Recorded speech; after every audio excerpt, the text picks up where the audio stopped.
every week I'm always excited when someone says yes. And it doesn't matter if it's 300 plus episodes. When someone says yes, it's encouraging, Holly. Yeah, it really is. We've had some phenomenal conversations. So if So, you want to hear more of them, we would encourage you to like, subscribe, share this with your friends, depending on what platform you're listening to this yeah. on or watching it with YouTube. Just make sure you get those notifications so you don't miss out on future conversations that we're having.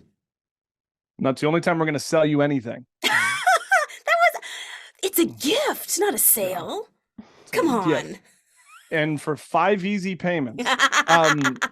I've actually really enjoyed over the last while. We've had a chance to talk a little more worship music. Because I mean, we've talked a lot about contemporary Christian music, but not necessarily do we get to dive into Yeah. worship itself. Exactly. I feel like there's been a shift where even what you're listening to in the radio, there's a lot more churches who are Hmm. coming out with music. It's a lot more congregationally focused, if that's a way of saying it.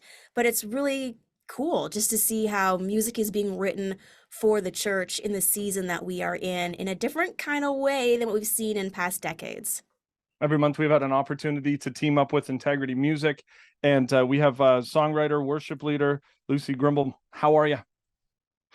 I'm really well, thanks, guys. Thanks for having me on. Yes, thanks for saying yes, despite the time Yeah. zone difference. Yeah, is it midnight there? Like, I worry sometimes when somebody's like, "Oh, we're gonna go international," and I'm like, "Sorry, we woke No, you up in the middle of the night." it's a very respectable 5:15 p.m. Yes. Yes. So don't go Yeah. too long; we'll mess up dinner. Yeah, Yeah, exactly. exactly. Lucy, we like to ask a skill testing question because we never know where it's gonna go, and that is, who are you and where did you come from? Okay. Well, I am born and raised in London, UK. Mhm. Um, and yeah, grew up in the city, spent my whole childhood there, and I'm part of a lovely family. My mum and my dad and my sister. Um, and yeah, that's me in a nutshell. Um, London is so beautiful. Do you ever get just lost in the history? Do you find inspiration just by going to the grocery store? Do you know what I actually recently moved house. I moved out of London after like 30 something years of living there. Hmm. But it would always like, because I used to work in central London and I'd just be literally walking past Buckingham Palace on my commute to work. And the number of times I'd just like speed past it because I'd just be, late for work or just, on a mission. And then I'd suddenly catch myself and be like, that's like the Queen's house. That's crazy. So yeah, London is, it really is like a special place. Like, yeah, it's easy to take it for granted, but then, yeah, you suddenly have these moments like that is a big historical deal. Yeah.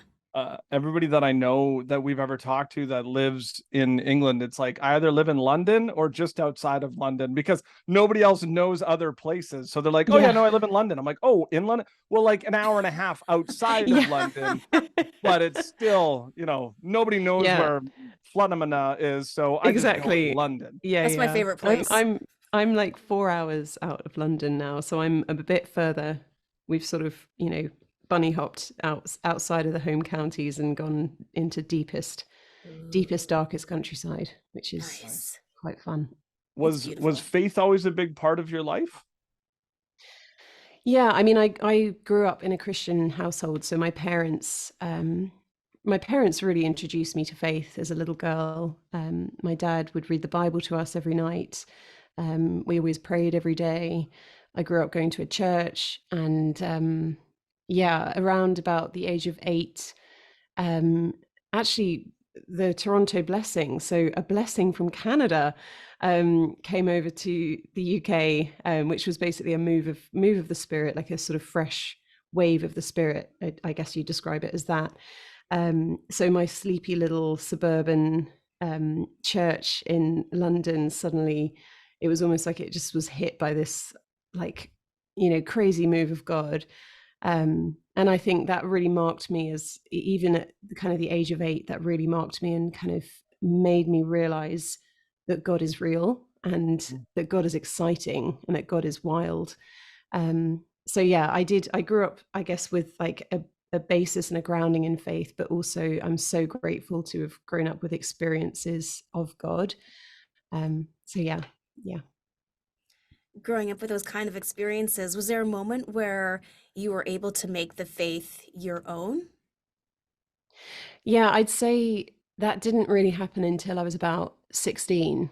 And I just had that realization that I can't just inherit faith from my parents. I think I realized that faith was a choice, that it was a choice that I had to make for myself. And so I just remember being at a church meeting and, the preacher was doing a classic, if you want to know Jesus for yourself, like come forward. And Yeah. my heart was like pounding in my chest. And I was like, okay, even though I've been to church pretty much every Sunday of my whole life, why do I feel like, my heart beating so fast and like I have to make this response?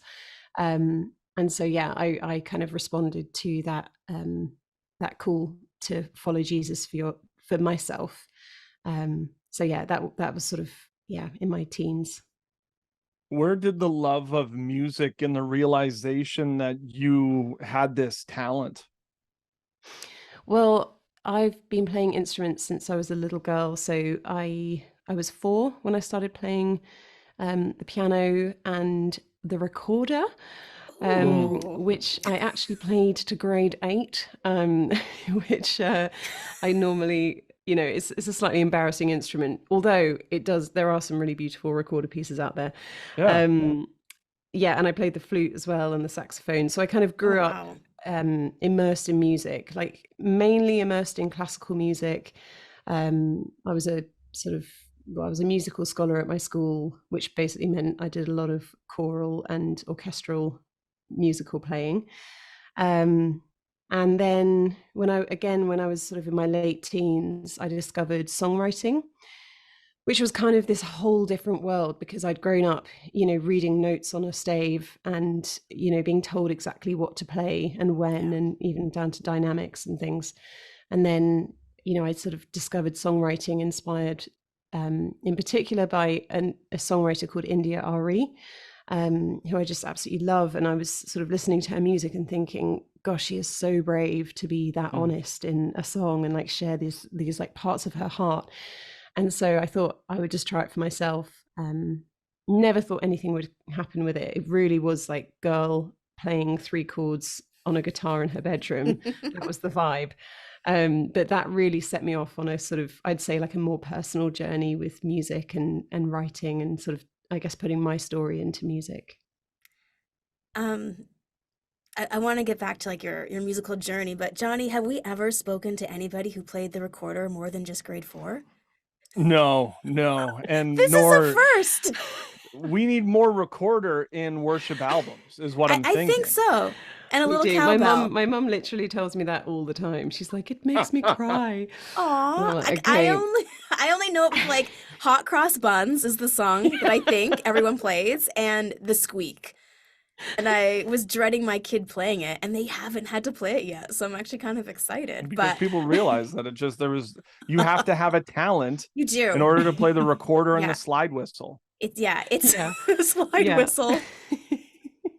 That aside, Oh. going from a classically trained musician and Mm, making that shift into diving into your creative self and like how God created you, that's a tough mm, shift because I started with like the mm. Royal Conservatory and you're like, okay, Yeah. this is going to be whatever, Yeah. but then it's like how did you break past those self barriers to Yeah. allow what is going on Gosh. inside to come out? Because that's really hard. Mm. Yeah, for sure. And I think it's interesting because I mean, my experience of classical music, I think as you probably get higher up in classical music, it probably changes, but it's almost like your identity doesn't really matter because Yeah. your job is to serve the music and your job is to Mm. serve this like higher calling of like you've got to honor the composer and what they wanted. Yeah. Whereas I guess with being an artist and with writing songs, so much of it is about self-expression, and actually you really have to be so present and you really have to be your voice is so important. So that has been a huge journey for me. I'd say I reluctantly went on this journey. I really, to this day, I don't love the limelight. I don't love being on stage. I love serving Mm. people through music, and I love the generosity, and I love the kind of honor of sharing kind of songs, but I don't love being in front of people and performing, or, you know, in that sense. So I think I've had to get over a lot of, I guess, like lack of self-confidence, just a lot of fear, you know, fear of actually being heard, fear of someone knowing that came from me and I meant it, you know, and not Yeah. hiding behind any kind of facade or any kind of, yeah, I guess I've always wanted to try and be as honest as possible and as vulnerable as possible, but that is easier said than done. So that's been a huge journey over the last 10, 15 years. You didn't always do full-time ministry though, did you? No, not at all. I mean, I went off to university, I graduated, I came back to London, and then I went into the world of corporate public Mm. relations. So yeah, I worked in central London for 10 years in PR, but was always alongside, you know, the music never died, I guess, like, and it was always a feature of my life. And then I started to lead worship in my early 20s, and then people started to hear the songs I was writing, and then kind of one thing led to another, and there was more of a demand, I guess, on me, on my worship leading, on my songwriting. So it started to come out into the open a lot more. How difficult of a decision then was it to leave, you know, 9 to 5 to then go into full-time ministry? Because it's one thing to say, oh, God is calling me to do this, but it's another thing to take that step. Yeah, yeah, definitely. It was really hard, to be honest. You know, I wrestled with it a lot. You know, I grew up in a very academic household, Mm. where sort of career is very important, and stability, and, you know, I guess like status, the status that comes with having a really good career. Hmm. And so the thought of being full time in ministry or in music was just so, it felt so far from that mindset. So I think I had to just really go to the Lord with that and be like, okay, I really feel that this is actually calling. Like, as in, I think you've put music in my life. I think you've given me this gift as an actual calling, and I really feel like I'm actually going to be disobedient to you if I don't pursue it and if I don't follow it. And I think what really helped is I took a sabbatical from my job. I took a 4-month sabbatical, and the aim of that sabbatical was just like, okay, God, I'm available, and I need to know, like, should I do this or not? Mm. And I traveled around a bit. I went and stayed with different sort of, I guess, almost like monastic communities, and just had a lot of time to pray and talk to really wise people. And I came back from that sabbatical, and I went back to work, and I just said to my boss, I can't come back full time. Like, I have to make more space for my music. And God bless Brenda Bates, my lovely boss, because she was like, if you are still here in a year, I'm literally going to fire you because you have to do this. So that also just like that felt like the Lord, because she was like, I really like you and I really want you to stay on the team, but I really see that this is so important to you. So actually, I want to kind of push you out of the nest. And so yeah, that really helped, like having experiences like that, so it didn't just feel like I was, you know, having to make the decision all on my own. But yeah, Hmm. it still was quite a hard decision because it's a Yeah. big shift.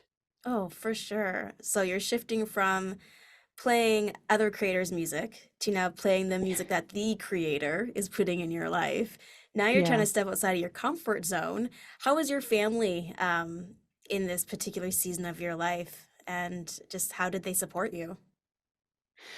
Yeah, I mean, my family are so supportive. I think, you know, my mum and dad probably don't always get the kind of creative ministry um world, because I think it is quite a world and quite a culture unto itself. Yeah. And they've had these incredibly impressive careers, and their mindset is just, you know, you have a stable job and then you do that job for like 40 years and then you Hmm. retire.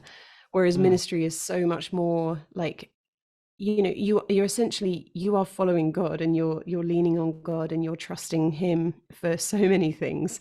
And it's so unpredictable, and things are always changing, and you know, you're having to be kind of entrepreneurial and creative and innovative all the time. And I'm not saying that that's exclusive to like ministry and music, because I think lots of careers have those hallmarks, but I think just sometimes that they maybe slightly struggle um, to get the motivation for some of my decisions. So I just kind of made the decision early on, like, you know, God, if this is the right thing, then they'll back it and they'll believe in it by the fruit.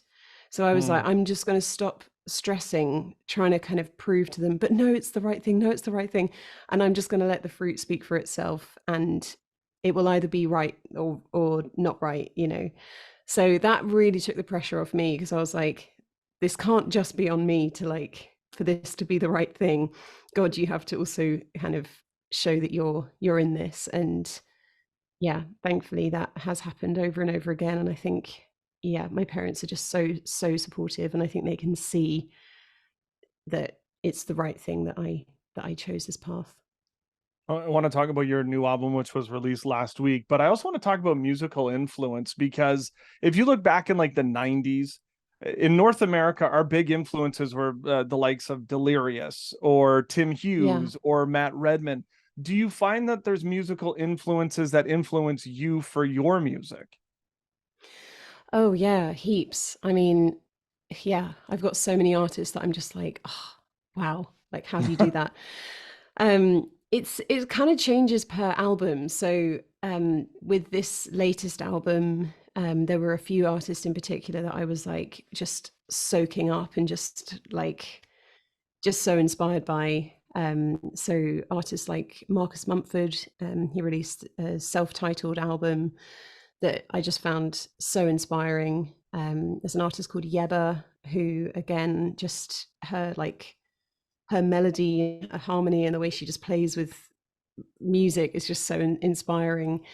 Um, yeah, I'd say those were like sort of the top two for this current album. But yeah, musical influence. There's so many artists that inspire me.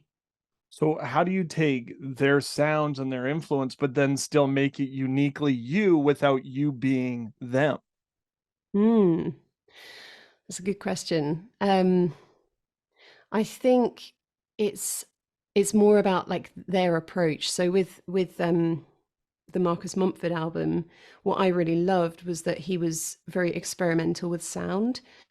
So he'd have instruments on there, but he'd sort of make them sound like different instruments. So maybe there's like a cello, or I can't think of an example, but it's that approach of kind of being playful and being experimental. So I think that just really gave me and the producers I was working with permission to be like, right, guys, let's have some organic instruments on this album, but let's play with the sounds, and let's try and make things Mm. sound different. So there's like detuned guitars on there that sound like basses. There's lots of prepared piano where you sort of do stuff to the piano strings to make it sound kind of janky, or like make it sound like a synth, or you know, we just had fun in the studio. And I think it was more about the approach, and okay, that the artist has done that and they've been really clever in that way, that gives us permission to also do the same.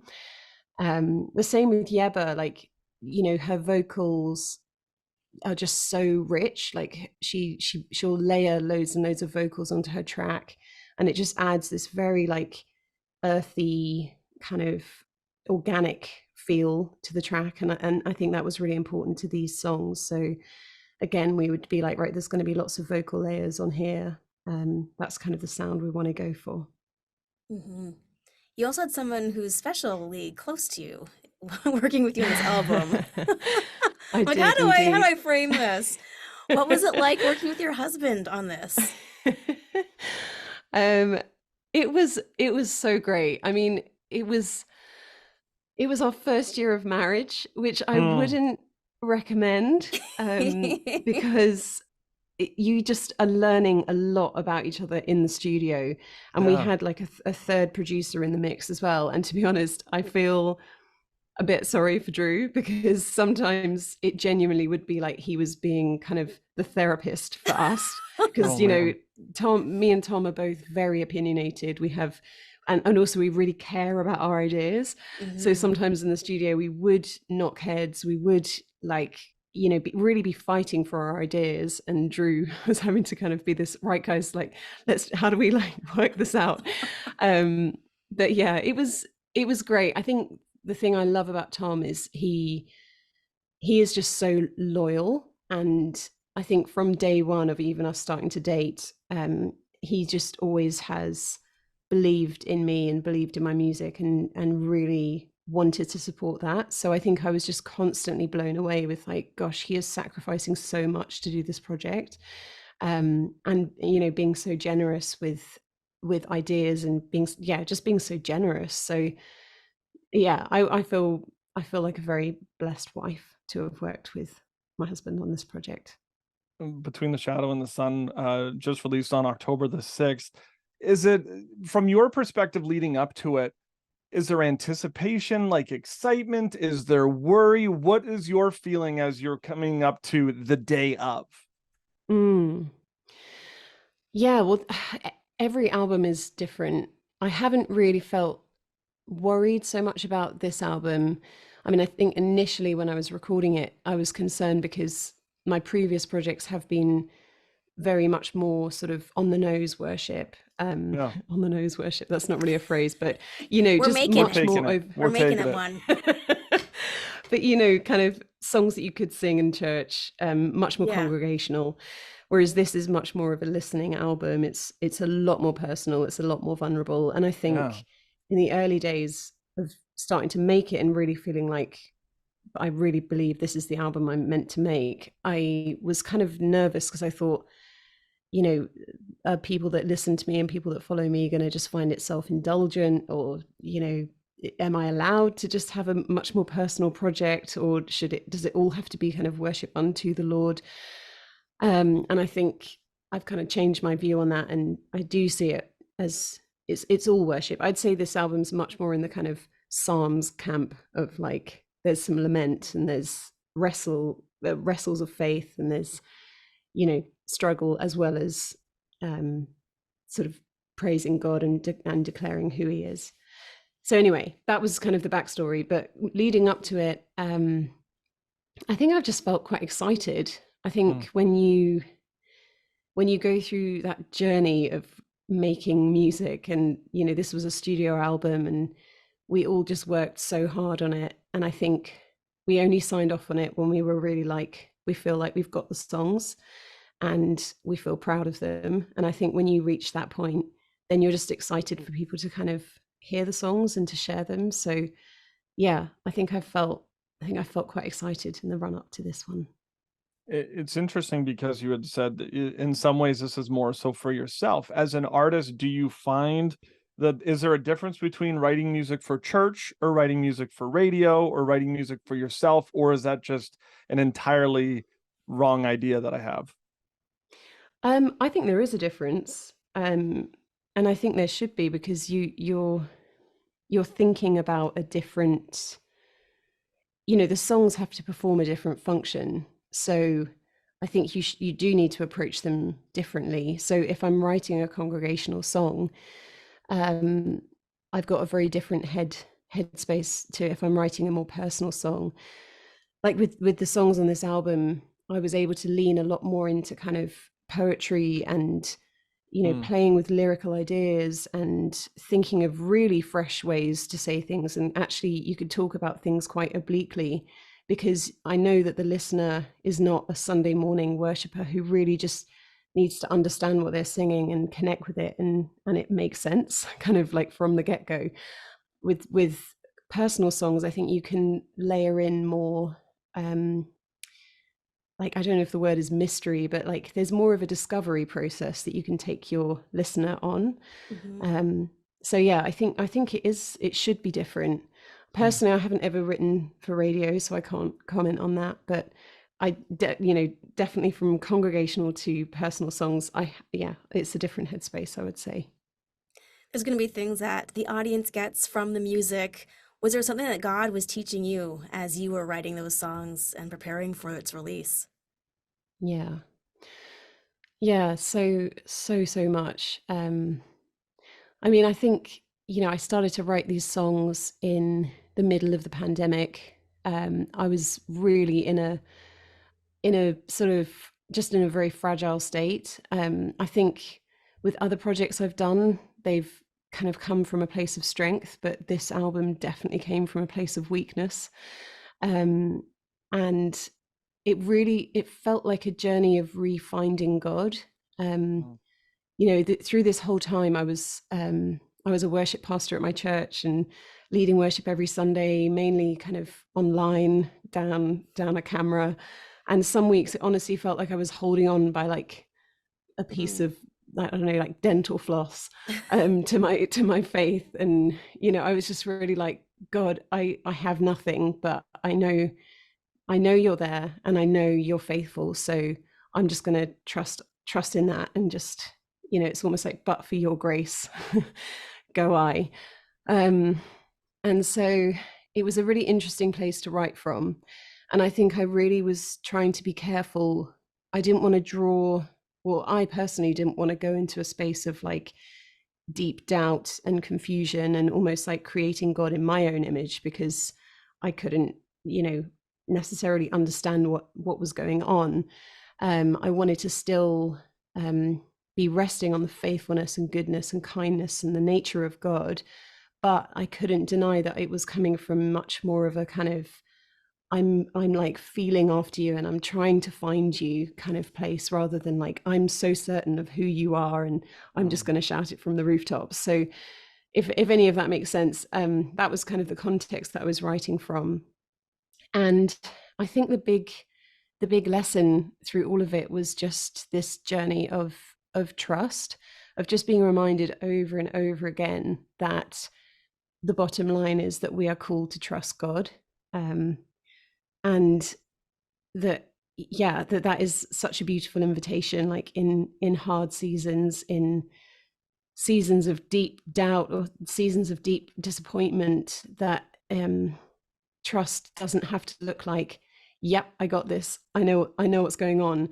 Trust just has to look like dependence and just leaning on God and asking for him to show you where he is. So yeah, I think it was just a deepening journey of learning to depend on God when it felt like the whole world was changed. Yeah. Yeah. And it was, and it has. And it's Yeah. it's wild just to look back and reflect on those years and just to see the art that was created and just the Yeah. journeys that so many of us went on.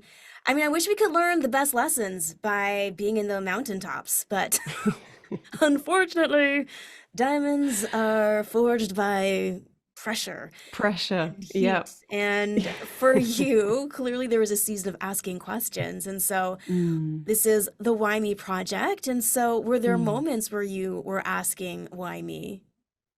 And it doesn't even have to be during the pandemic. It could be at any point in your life. Was there something that you thought, why me? Yeah. I think it's been more kind of coming out of the pandemic and feeling like I came out actually quite changed in my faith. I think a lot more sober in my faith, a lot more how do I explain it? Just a lot less like woo woo, like, power, and I feel strong and I feel victorious, and like, let's go and, I don't know, like fist pump, much Yeah. less like that. That was so incoherent, but and much more like, just my hands are open and I don't have much, but all you ask is for, like, you know the loaves and fishes, or you just ask for a mustard seed of faith. That's all you ask for, Lord, and it's actually reliance on you and like who you are, and not my own strength. So I think coming out of the pandemic in that slightly weakened but also deepened place, I would say. And then off the back of it, like as things have developed, like I've been invited to lead worship in some pretty like Pentecostal environments, some kind of majority African churches where it is much more kind of word of faith, declaring like who God is. I got to play at Wembley Arena, which is like a massive sort of stadium here in the UK, to like 10,000 like just absolutely faith-filled people. And I think that is more the why me moment, because I'm kind of, you know, when you almost like feel like you're disqualified because you're not feeling like on the mountaintop, like you're saying, you are feeling like I'm coming to this kind of much more like on my knees and just so in need of you, Jesus. But then I'm learning that is where I'm meant to be, you know, like actually that's not weakness, that is strength, and coming to God and just saying, I'm so utterly dependent on you. If you don't show up, then I literally have nothing in the tank. That is actually how I want to live. So it's kind of why me, in the sense of like, I feel like a fish out of water, but also I think it is me because maybe I've got that attitude. I don't know. Who knows? Maybe that's why it's the why me question, because we don't know. Yeah, and we just leave those like higher answers to God. So yeah. Between the Shadow and the Sun, which is out now, lucygrimble.com, at Lucy Grimble as well on the socials. She's known for her on the nose worship. Lucy, this has been amazing. Thank you for taking some time and hanging out with us. Thank you for your lovely questions, and thanks for taking time with me. Well, if you enjoyed what you heard today, like, subscribe, and check out more of our YouTube videos. Don't forget to follow us on all the socials: Facebook, Instagram, Twitter, and faithstrongtoday.com.